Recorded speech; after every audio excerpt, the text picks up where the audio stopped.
Saudara-saudara pendengar yang kami kasihi dimanapun Anda berada, Anda kembali bersama kami pada acara Talaga, Tegur Sapa, Gembala Keluarga.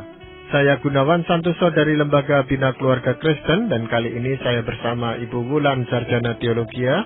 Kami akan berbincang-bincang dengan Bapak Pendeta Dr. Paul Gunadi. Beliau adalah seorang pakar dalam bidang konseling serta dosen di Seminari Alkitab Asia Tenggara, Malang. Perbincangan kami kali ini tentang memahami kleptomania. Kami percaya acara ini pasti bermanfaat bagi kita sekalian, dan dari studio kami mengucapkan selamat mengikuti.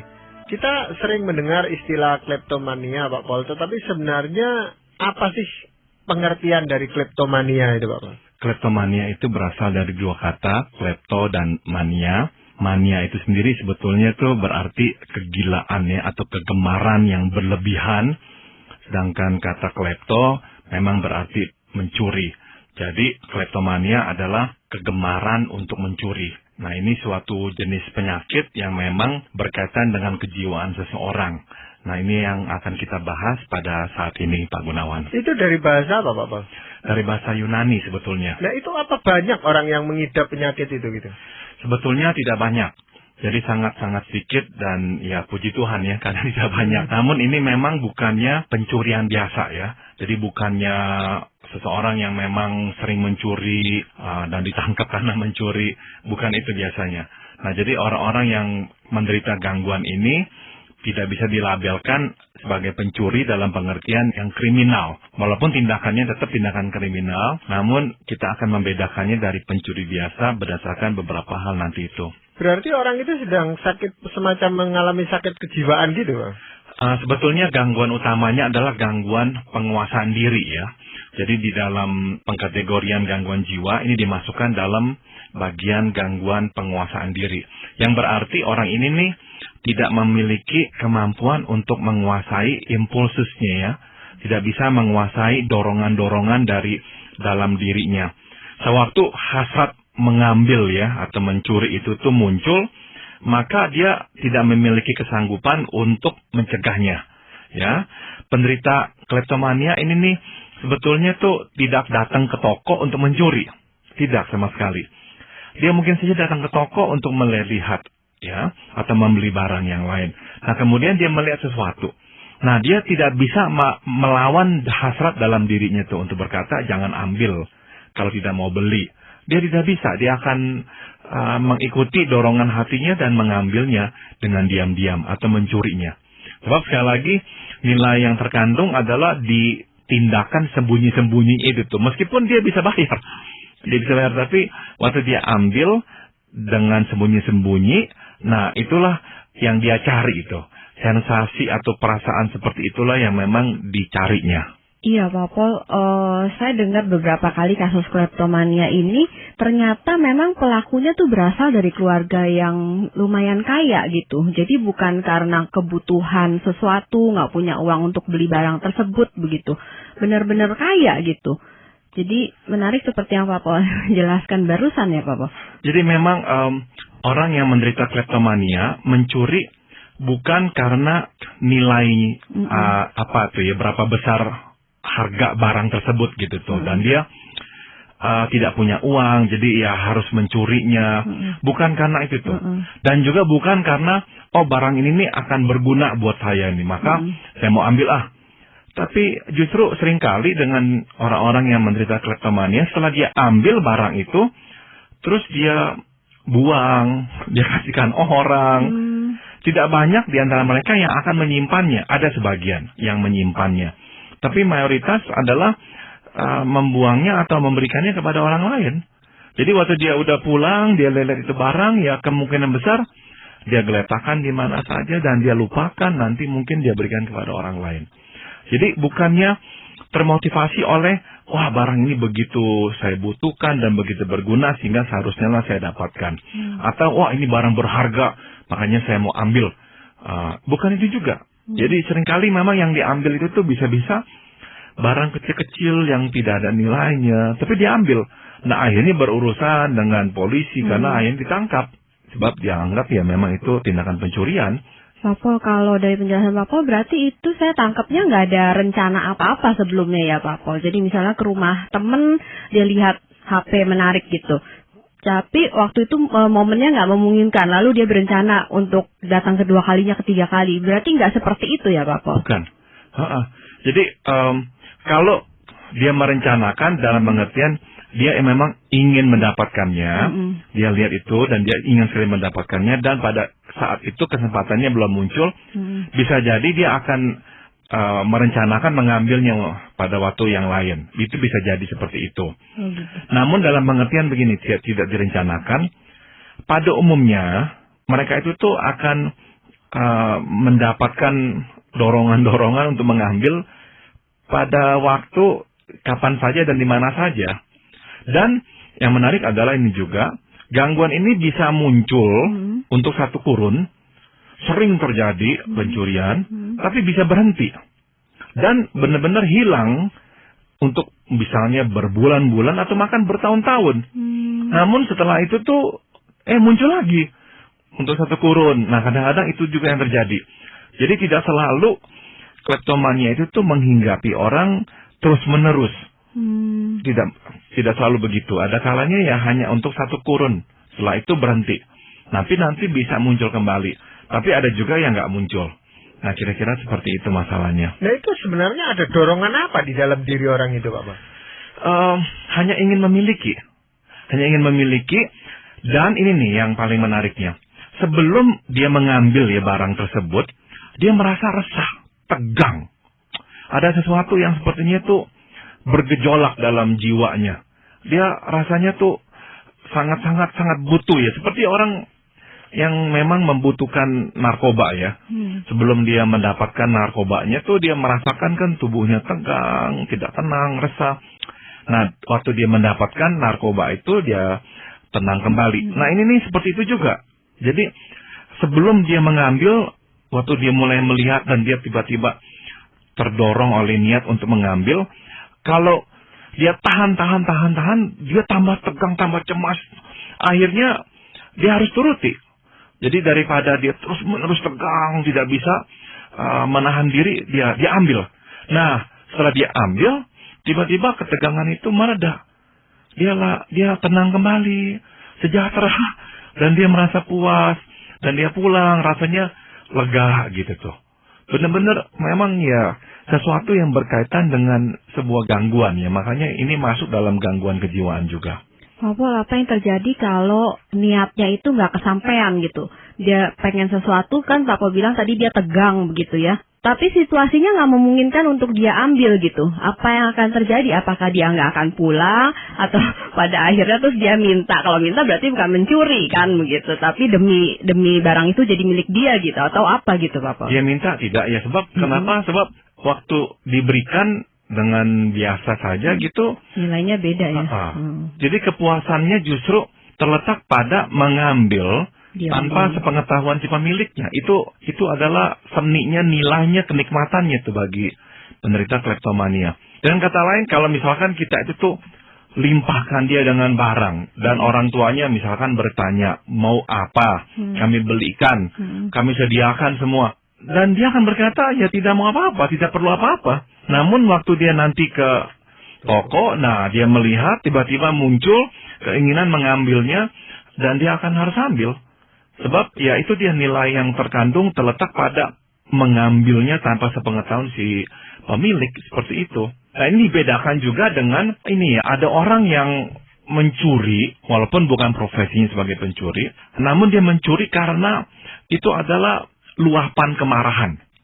Ada orang yang begitu, tidak bisa mengekspresikan kemarahan dengan tepat ya. Selalu salah sasaran. Limpahkan kemarahan kepada orang lain lah, bukan kepada sasarannya gitu. Nah, orang yang seperti ini nih, ada sebagian di antara mereka yang akhirnya terjerumus ke dalam perilaku pencurian. Dia marah kepada siapa gitu dan tidak bisa mengekspresikannya. Nah, waktu dia misalkan ke toko atau apa, nah dia ambil. Bisa jadi ya itu tidak berkaitan ya, si pemilik toko itu dan orang yang membuat dia marah itu dua orang yang berbeda. Namun sekali lagi itu tuh merupakan ekspresi atau luapan kemarahan. Jadi Dengan dia mengambil itu seolah-olah dia sedang membalas dendam. Nah, ini bukanlah kleptomania. Jadi dibedakan dari kleptomania. Walaupun kategori ini pun bukanlah kategori pencuri biasa. Sebab pencuri biasa yang kita maksud adalah pencuri yang menjadikan itu sebagai profesinya untuk mendapatkan penghasilan atau mendapatkan nilai yang terkandung dalam barang itu. Nah, orang yang tipe yang tadi saya sebut itu tuh juga tidak mengambil karena nilainya besar atau ada kegunaannya seperti apa, juga tidak. Tapi dibedakan dari kleptomania atas dasar motivasinya. Ya, kalau yang tadi baru saja saya sebut itu tuh dimotivasi oleh kemarahan. Jadi ingin melakukan sesuatu, membalasnya. Ada orang lain mungkin lagi marah harus misalkan nih berteriak, atau ada orang yang harus pukul bantal atau apa. Nah, ini nih kategori yang tadi ini nih ya mencuri. Kalau kleptomania lain lagi. Kleptomania tidak ada kaitan dengan emosi, tidak lagi marah, mungkin saja dia lagi senang-senang dengan teman-teman, lagi bergurau-gurau, tiba-tiba ya muncul dorongan mengambil dan langsung diambil. Seperti itu. Ya, kalau yang orang marah tadi itu Pak, lalu mencuri, itu apakah barang yang dicuri itu barang dari orang yang dia marahi itu atau bukan? Enggak. Jadi adanya apa saja gitu. Jadi kalau misalnya memang itu orang kebetulan punya toko, ya bisa jadi dia akan mencuri di toko si pemilik itu ya, yang membuat dia marah. Tapi ya kan tidak semua orang yang membuat kita marah punya toko atau punya barang-barang yang kita bisa ambil. Nah, jadi enggak memang. Jadi dia akan mungkin sekali ke toko di mana terus dia ambil barang itu. Nah, apakah ini menjadi sebuah kebiasaan? Tidak. Jadi yang menjadi kebiasaan yang kleptomania itu. Ya, kita membicarakan kalau pencuri yang profesional yang lagi ya, memang itu merupakan mata pencahariannya dan cara dia untuk memenuhi kebutuhannya. Kalau kleptomania memang berlanjut, jadi tidak berhenti. Walaupun tadi saya singgung, kadang-kadang ya setelah berjalan beberapa lama akan berhenti untuk sementara. Kalau yang mencuri karena kemarahan, tidak. Jadi akan berhenti karena ya tidak selalu dia marah. Maksudnya tidak selalu dia marah, dan kedua tidak selalu waktu dia marah dia mencuri, ya enggak. Jadi itu memang lebih insidental dan lebih dapat dipastikan berhenti gitu. Nah, Pak, orang yang kleptomania tadi Pak Pol ya, kalau mencuri, apa dia tidak punya perasaan bersalah gitu Pak? Nah, menariknya Pak Gunawan, orang ini tahu dia salah. Dia tahu. Jadi ini bisa menyerang orang yang sangat-sangat rohani, yang sangat-sangat mempunyai hati nurani yang berjalan dengan baik ya. Dan itu bisa membuat dia tuh depresi berat, tertekan sekali. Maka sebagian penderita kleptomania ya akhirnya dirundung oleh depresi. Sangat-sangat tidak bahagia hidupnya. Dia mungkin malu berterus terang sama orang, dekat-dekat sama orang. Sama seperti orang yang menderita penyakit yang berbahaya dan menular. Dia tidak mau diketahui karena takut nanti orang menjauhkan diri darinya. Nah, ini juga sama. Sebab bayangkan saja kalau misalkan kita menderita gangguan kleptomania ini, kita bersama-sama dengan teman-teman, misalkan ya, pulang sekolah, ke toko atau apa. Kita takut. Karena kita tahu kita nggak bisa mengontrol diri kita. Nanti kita ke toko dengan teman-teman, mereka lagi lihat-lihat, terus kita tiba-tiba mau mengambilnya, barang itu. Misalkan kalau ketangkep, bagaimana teman-teman tahu. Jadi akhirnya ya bisa jadi orang-orang ini nih sangat-sangat tertekan ya. Menjauhkan diri dari pergaulan, akhirnya ya lebih senang menyendiri. Sebab jangan sampai nanti menyusahkan orang, membuat malu keluarga atau apa. Jadi ya sebisa-bisanya lah membatasi relasi dengan orang. Dan kalaupun punya teman baik atau apa, bisa jadi dia susah untuk terbuka apa adanya, menjadikan relasi itu mendalam. Jadi sangat menderita orang seperti ini. Maka dikatakan sebagian dari mereka akhirnya ya hidupnya itu tuh cukup depresif. Pak Pol bisa kasih tahu nggak kira-kira ada ciri-ciri tertentu dari orang-orang seperti ini? Karena rada repot ya, Kak Pol bilang bisa menimpa juga orang rohani gitu. Nah, kalau kasus-kasus di gereja beberapa kali terjadi, kita semua sibuk kesana kemari mondar-mandir, taruh tas sembarangan tanpa sadar gitu kan. Totonya ada kasus kehilangan HP, kehilangan dompet dan sebagainya begitu. Atau di kos, rame-rame berapa, 20 orang. Jadi kita was-was kan, mau ke kamar mandi masa mesti sedikit-sedikit kunci kamar, mesti kunci lemari, mesti ini dan itu. Karena kita kan nggak tahu gitu Pak orang yang seperti apa gitu Pak Paul. Dan betul-betul kita tidak bisa memprofilkan mereka ini nih. Tidak bisa karena ya datang dalam segala bentuk, hadir pada segala tipe orang ya. Jadi tidak juga dipengaruhi oleh kerohanian. Karena apa? Dia tahu dia salah kok. Maka setelah dia mengambil, biasanya dia merasa menyesal. Nah, sebagian dari mereka, penderita kleptomania, setelah mengambil, berupaya memulangkan barang itu. Karena ditegur oleh hati nuraninya ya. Dia tahu dia salah. Dia mungkin berdoa, minta ampun kepada Tuhan. Dan dia tahu Tuhan meminta dia memulangkannya. Jadi dia akan berusaha memulangkannya. Sebagian dari mereka memang begitu. Setelah mengambil, akhirnya memulangkan barang yang diambilnya itu. Jadi tidak bisa diprofilkan Ibu Wulan. Memang ini bisa terkena ya, siapa saja bisa terkena. Berarti kalau dia misalnya ditangkap petugas keamanan atau polisi gitu Pak Paul, polisi juga tidak bisa langsung melepaskan orang ini Pak Paul? Jadi sebetulnya memang tindakannya itu kan tindakan kriminal ya. Jadi ya apakah bisa didakwa? Saya yakin bisa karena memang masuk delik ya pencurian. Tapi memang sebaiknya orang yang menderita kleptomania ini nih direhabilitasi ya, bukan dipenjarakan. Sebab ya apa gunanya penjara buat orang yang menderita gangguan seperti ini? Yang lebih berguna saya kira adalah perawatan psikologis yang lebih intensif. Berarti ada sesuatu yang sebenarnya bisa kita lakukan kalau kita tahu bahwa ada teman kita atau bahkan orang yang terdekat kita yang menderita ini Pak Paul. Ada Pak Gunawan. Saya akan bagikan beberapa ya. Yang pertama adalah kita harus sekali lagi melihat masalah kleptomania sebagai masalah penguasaan diri. Ya, penguasaan diri. Jadi seperti ya masalah-masalah yang sama ya, yang sejenis ya tentang penguasaan diri, apa yang harus dilakukan oleh penderita? Langkah pertama, dia harus mengakui perbuatannya secara terbuka. Jadi segala hal atau segala masalah yang berkaitan dengan penguasaan diri akan lebih kuat ya dorongannya untuk terjadi jika masalah itu disembunyikan. Jadi penyembunyian itu tuh benar-benar memperparah. Tapi pengakuan yang terbuka lebih melegakan dan lebih menutup peluang kita mengulang perbuatan yang sama. Jadi apa yang harus dilakukan? Dia memang harus membicarakannya dengan terbuka. Dia harus mengaku kepada orang atau kepada siapa sehingga masalah ini tidak lagi dia sembunyikan.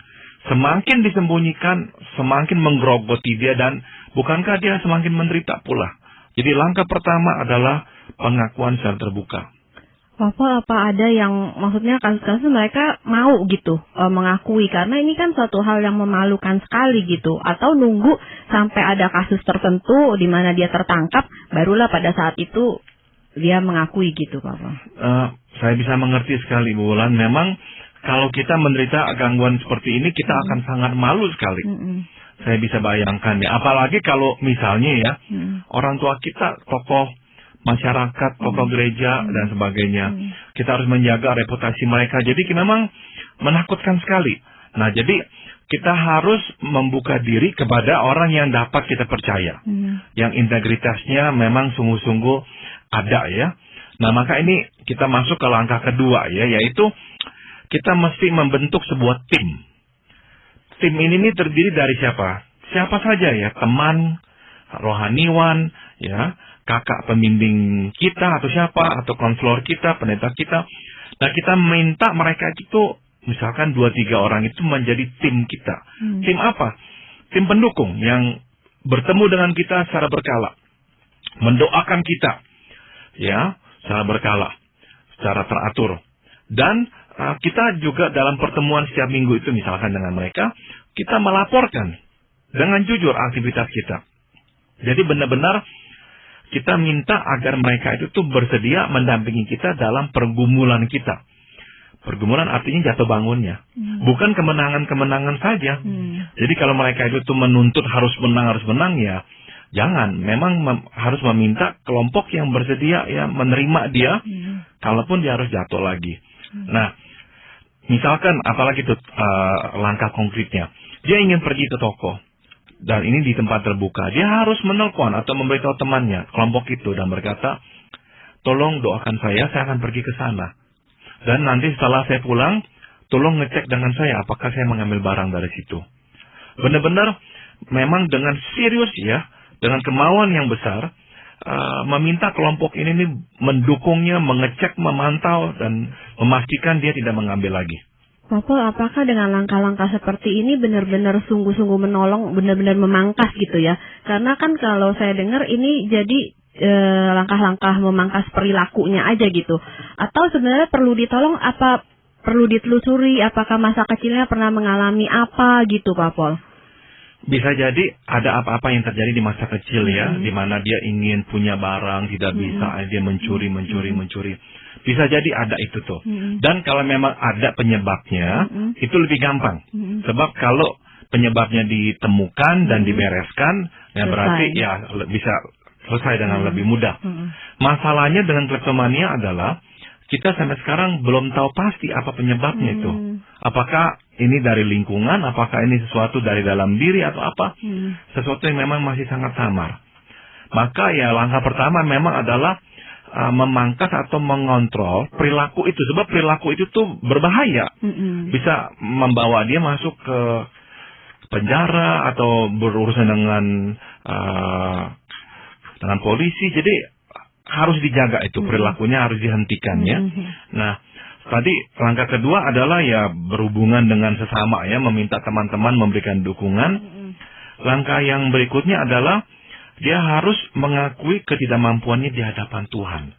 Jadi dengan masalah penguasaan diri, kita memang harus benar-benar bersujud di hadapan Tuhan dan mengakui bahwa kita tidak bisa mengatasinya.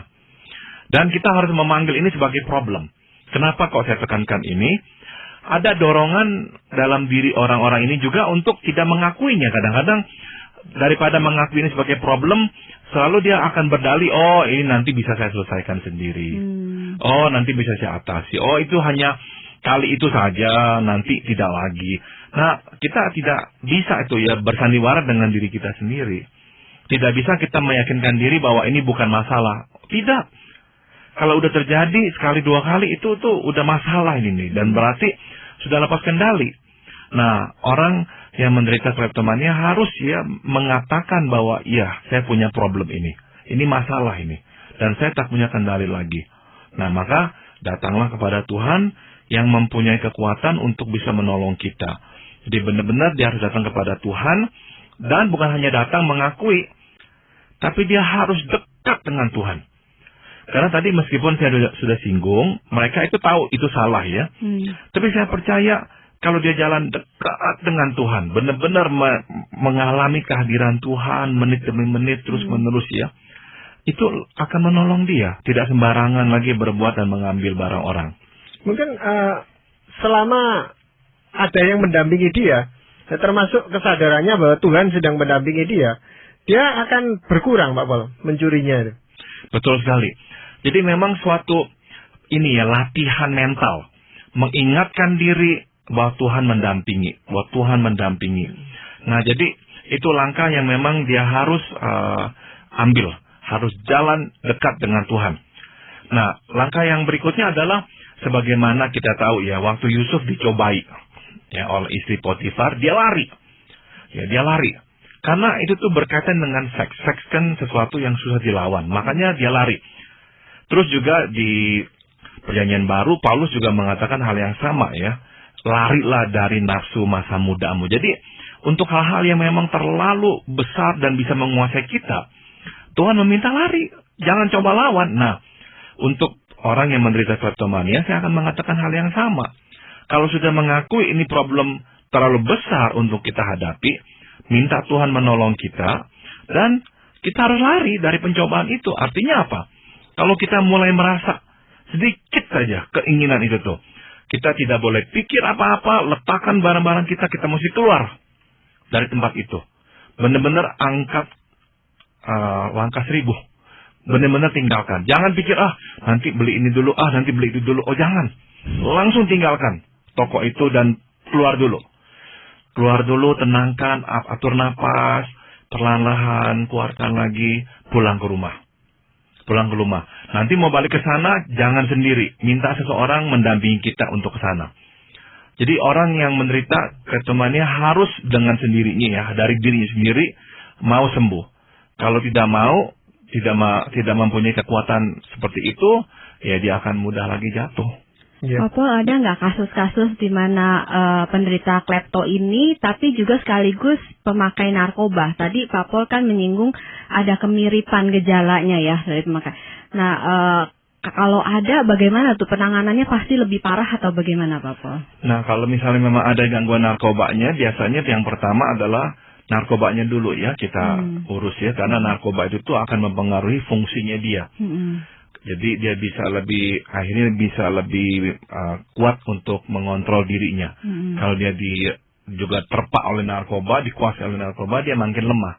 Ya, sehingga kehendaknya itu tuh tidak kuat untuk bisa menahannya. Apakah ada firman Tuhan yang ingin Pak Pol sampaikan?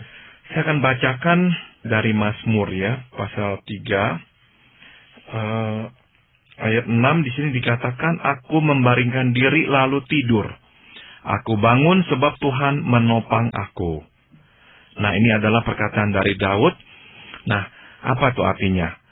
Penderita kleptomania ya harus mempertahankan kehidupan batiniah yang tentram. Ini yang saya ingin tekankan. Keresahan atau kecemasan memperbesar kemungkinan ia mengulangi perbuatannya. Jadi dia harus menjaga suhu emosinya, suhu jiwani, suhu batiniahnya. Nggak boleh panas. Nggak boleh tegang-tegang. Dia tegang, dia tidak bisa menguasai diri, kehilangan keseimbangan, dia mudah jatuh lagi. Maka dia harus memelihara kehidupan batiniahnya. Tentram, tenang. Maka tadi saya tekankan sekali, harus berjalan dekat dengan Tuhan. Ini adalah sumber kekuatannya. Ya, terima kasih sekali Pak Pol untuk perbincangan ini, juga Ibu Bulan banyak terima kasih. Para pendengar sekalian, kami mengucapkan terima kasih Anda telah mengikuti perbincangan kami dengan Bapak Pendeta Dr. Paul Gunadi dalam acara Telaga